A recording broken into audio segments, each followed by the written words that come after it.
اصلوں سے، اور چرچ سے اسپیشلی ابلیس کو اس بات کی تکلیف ہے کہ دنیا کا کفارہ دے دیا گیا ہے، دنیا کا کفارہ ہو گیا ہے، آدم اور ہوا کے گناہ کا ازالہ بھی ہو گیا ہے، اب اور پریشان ہو گیا ہے۔ سو چرچ سے ابلیس فلی ہر طرح سے ایکٹیو ہے، وہ اور اس کی فوجیں۔ یہ جنگ ابلیس آپ کے خاندان کو متاثر کر سکتا ہے، یہ جنگ۔ سو بہت سارے مقدسین اپنے خاندانوں میں بھی روحانی جنگ کے اثرات محسوس کرتے ہیں، لیکن ان باتوں کو نہیں سمجھتے کہ یہ کیا کچھ ہو رہا ہے۔ ہم دیکھتے ہیں کہ سب سے پہلے ابلیس نے باغ عدن میں خاندان توڑا۔ کہاں؟ ایسی ہے نا؟ ہاں جی، سب سے پہلے کہاں اس نے خاندان توڑا؟ باغ عدن میں۔ ہوا کو کچھ کہہ دیا اور آدم کو نو، خدا نہیں چاہتا کہ تم اس کی طرح بن جاؤ،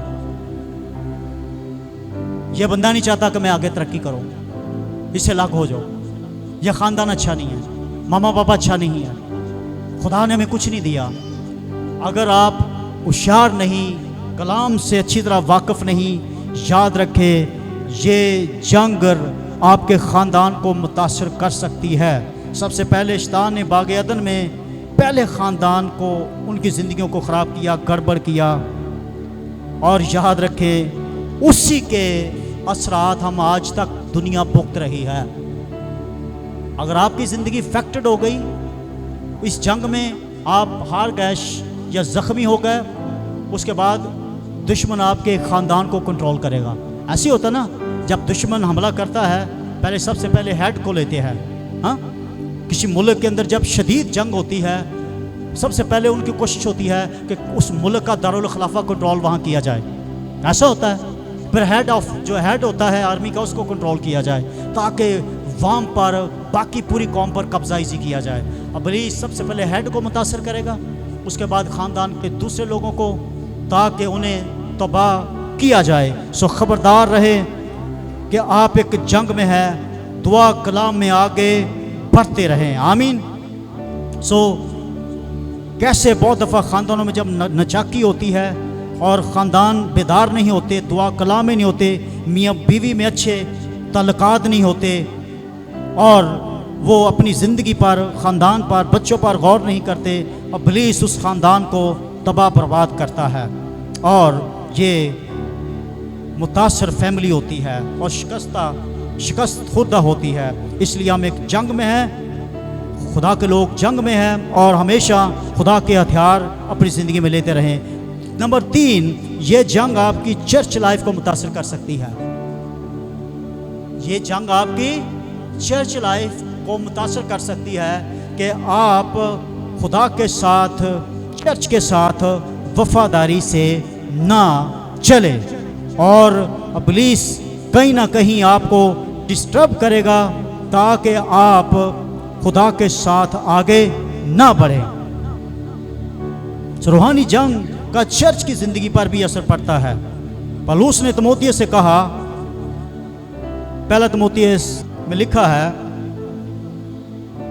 جی آج پڑھیں۔ پولس نے تیموتھیوس سے کہا وہ شیاطین کے قائد یعنی جھوٹی تعلیمات کو مد نظر رکھے جو کلیسیا میں گھس جاتی ہیں، جھوٹی تعلیمات۔ جی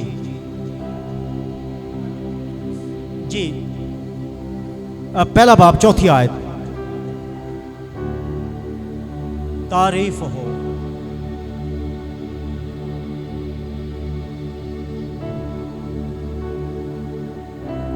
لیکن روح صاف فرماتا ہے، پہلا باب، پہلا تیموتھیوس، لیکن روح صاف فرماتا ہے کہ آئندہ زمانوں میں بعض لوگ گمراہ کرنے والی روحوں اور شیاطین کی تعلیموں کی طرف متوجہ ہو کر ایمان سے برگشتہ ہو جائیں گے۔ ابلیس کا جو تیسرا اٹیک، اس کی پوری کوشش ہے کہ چرچز کے اندر ایسے جھوٹے استاد داخل کیے جائیں، ایسی تعلیمات جو بائبل کے مطابق نہ ہو، بدعتیں جس کو کہا جاتا ہے، ایسی تعلیم دی جائے جس سے چرچ کی، مسیح ایماندار کی زندگی، نجات یافتہ زندگی خطرے میں پڑ جائے۔ اس لیے جھوٹی تعلیموں سے چرچ کو خبردار رہنا ہے. آمین. پہلے تیموتھی 4. لیکن روح صاف فرماتا ہے کہ آئندہ زمانوں میں بعض لوگ گمراہ کرنے والی روحوں اور شیاطین کی تعلیم کی طرف متوجہ ہو کر ایمان سے برگشتہ ہو جائیں گے.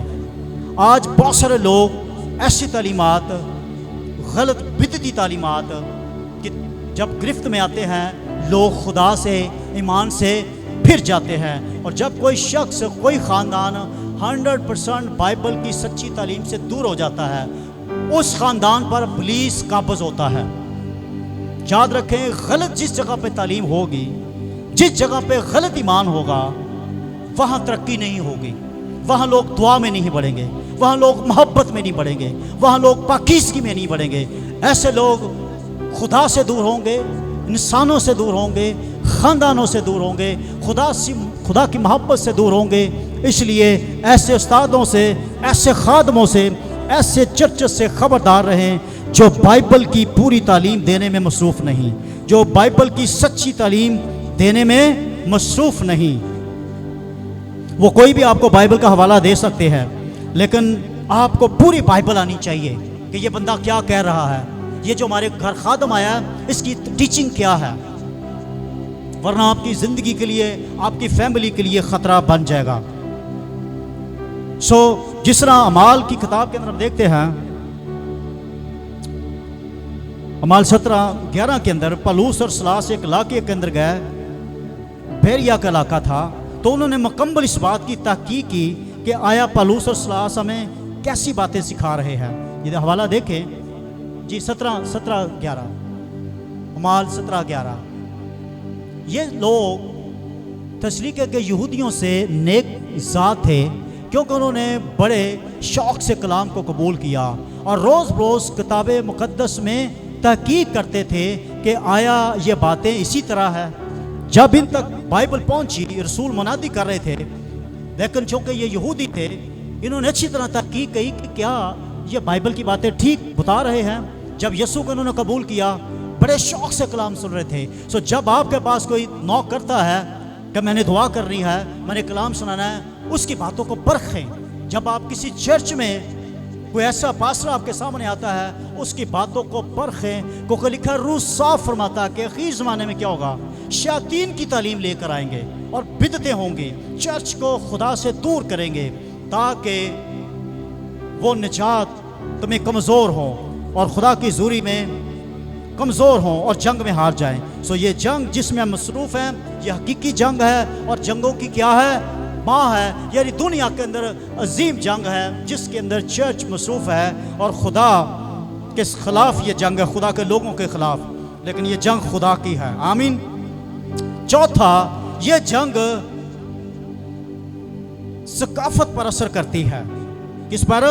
کلچر پر، ملک پر، قوم پر. جب کسی شخص کی زندگی ذاتی متاثر ہوتی ہے، پھر اس کا گھر متاثر ہوتا ہے. جب اس کا گھر متاثر ہوتا ہے، پھر چرچ متاثر ہوتا ہے، اور جب چرچ متاثر ہوتا ہے تو پھر قوم پوری متاثر ہوتی ہے. آج جن ملکوں کے اندر ہم دیکھتے ہیں چرچ زوراور ہے، چرچ تب زوراور ہوگا جب ابلیس کے سامنے صحیح طور پر جنگ لڑی جائے گی، اور جب ابلیس شکست کھائے گا. آمین. یہ جنگ ابلیس بالآخر کیا کرتا ہے، دھیرے دھیرے کسی قوم پر، کسی ملک پر مسلط کرتا ہے. قوم کی زندگی متاثر ہوتی ہے، ثقافت متاثر ہوتی ہے جس میں ہم رہتے ہیں. ڈینیل کی کتاب 10ویں باب کے اندر لکھا ہے کہ کیسے پوری قوم متاثر ہو رہی تھی جب ابلیس لڑ رہا تھا، جب ڈینیل دعا کر رہا تھا، اور ابلیس کیسے جنگ لڑ رہا تھا کہ ڈینیل کے پاس جواب نہ پہنچے اور یہ قوم ہمیشہ غلام رہے، 70 سال کی سیری سے آگے کراس کر جائے. لیکن خدا ساتھ تھا، خدا کا منصوبہ تھا. دانیل جو خدا کا ایک عظیم نبی تھا، جس کو پرنس آف پروفٹس کہا گیا ہے، نبیوں کا شہزادہ، خدا کی حضوری میں دعا کر رہا تھا اور خدا نے فتح دی. آمین. تعریف ہو. اس جنگ سے نمبر 4 قوموں پر ثقافتوں پر اثر ہوتا ہے، پھر وہ ڈیرے جماتا ہے۔ آج دیکھیں وہ قومیں جو مکمل اس کے قبضے میں ہے، وہاں غربتیں ہیں، بیماریاں ہیں، جرم ہے، پریشانیاں ہیں، الجھنیں ان قوموں کے اندر جو مکمل اس کی جنگ کے لپیٹ کے اندر ہے، کیونکہ مکمل مسلسل وہ اٹیکس کرتا ہے ایسے ایریا کے اوپر، ایسے ملکوں کے اوپر جو مسیح کی تعلیم سے دور ہے، جو خدا کی باتوں سے دور ہے۔ سو اس کا جو چوتھا جو منصوبہ اس کا مشن ہے ابلیس کا کہ قوموں کو اپنے قبضے کے اندر کرے۔ افسیوں 2:2 کے اندر لکھا ہے کہ یہ جو ابلیس ہے کیسی اس کی حکمرانی ہے، کس طرح کی یہ کن ایریاز کے اندر جنگ کرتا ہے۔ یہ فضائی طاقت کا شہزادہ اس کو کہا گیا ہے، ہوا کی عملداری کا حامل۔ دیکھیں افسیوں 2:2 نکالیں جی، افسیوں 2:2 پڑھیں گے، لکھا ہے جن میں تم بیشتر دنیا کی روش پر چلتے تھے اور ہوا کی عملداری کے، جن میں تم بیشتر دنیا کی روش پر چلتے تھے اور ہوا کی عملداری کے حاکم، پرنس آف ایئر، یہ ہوا کا شہزادہ اس کو کہا گیا ہے، کیونکہ ہوا میں ان فضاؤں میں اس کے اڈے ہیں، اس کی فوجیں ہیں، ہواؤں میں ہوا پر اس کا کنٹرول ہے، یہ وہاں سے حملے کرتا ہے۔ سو ہواداری کا یہ حاکم ہے، پرنس آف ایئر ہے، جو فضائی طاقت کا شہزادہ جس کو کہا گیا ہے۔ اس لیے اس کو ہر وہ مسیح نہیں اس کے سامنے ٹھہر سکتا جو کمزور ہے، جو گناہ میں ہے، جو نافرمانی میں ہے، جو دنیا داری کے اندر ہے۔ ہر روز وہ سے شکست کھائے گا، وہی جنگ میں فتح پائے گا جو خدا کے ساتھ چلتا ہے، جس نے پورے ہتھیار لیے ہوئے ہیں، جو افسیوں 6 باب کے اندر ہم نے پڑھا ہے۔ سو ایسی کوئی جگہ نہیں جہاں ہم روحانی جنگ کے اثر سے بچ سکیں۔ یاد رکھیں، سنیں، اس کی ایکسیس زکریا کی کتاب کے اندر لکھا ہے جب وہ ہیکل میں تھا تو وہاں شیطان نے اس کو دیکھا۔ ہاں، ایوب کی کتاب کے اندر آپ نے دیکھا ہے کہ جب لکھا خدا کے بیٹے آئے ایوب کے حضور، وہاں شیطان بھی آیا۔ وہاں وہ یہاں بھی کسی بندے کا دماغ خراب کر سکتا ہے۔ ہاں جی، کوئی کسی جگہ سے نہیں بچ سکتے۔ اس لیے ہر وقت آپ نے خدا کی قدرت اور اس کے زور میں مضبوط بننا ہے۔ اگر آپ لوز ہوں گے، آپ کسی وقت بھی وہ آپ کو پکڑے گا اور آپ کو استعمال کرے گا، آپ کو گناہ میں ڈالے گا، آپ کو خدا کی حضوری سے دور لے جائے گا۔ اور کیا لکھا ہے؟ جن میں، افسی 2:2 دوبارہ پڑھوں گا، جن میں تم بیشتر دنیا کی روش پر چلتے تھے اور ہوا کی عملداری کے حاکم، یعنی اس روح کی پیروی کرتے تھے جو اب نافرمانی کے فرزندوں میں تاثیر کرتی ہے۔ اب جو نافرمان ہے، دنیا دار لوگ ہیں، یہ پول کہتا ہے پہلے ہم میں یہ روح تاثیر کرتی تھی، مگر اب نہیں۔ ایسی کوئی جگہ نہیں جہاں ہم روحانی جنگ کے اثر سے بچ سکیں۔ ہمیں لڑنے کا طریقہ سیکھنے کی ضرورت ہے۔ جی، چرچ کو لڑنے کا طریقہ سیکھنے کی، اگر آپ فتح پانا چاہتے ہیں، ہر روز غلبے کی زندگی، ہر روز اپنی زندگی کو، گھر کو مضبوط کرنا چاہتے ہیں، جنگ کو لڑنے کی سیکھنے کی ضرورت ہے۔ آپ کو پتا ہے جب کوئی سپاہی، فوجی، سب سے پہلے اس کی ٹریننگ ہوتی ہے۔ کیا ہوتا ہے؟ اس کی ٹریننگ ہوتی ہے نا، پریڈ ہوتی ہے، ان کی ٹریننگ ہوتی ہے کہ کیسے دشمن کے سامنے جانا ہے۔